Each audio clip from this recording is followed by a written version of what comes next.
我主要都係檢查下啦，睇下點樣咯，同埋攞下啲平時用開嘅嘢咁啫嘛，遊戲機啦最重要。因為我原本諗住係冇燒到幾日就搞掂啦，咁原來又發覺，原來都仲有一段時間咁樣。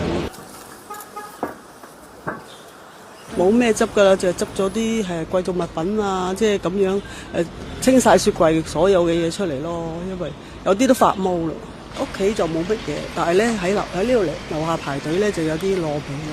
即係如果俾我翻去住，即係我都要撇咗啲陰影先得。即係你自己家園嚟㗎嘛，咁你即係住咗幾廿年嘅，咁你梗係希望即係能夠住翻啦，咁你住去即係同一個新地方嘅。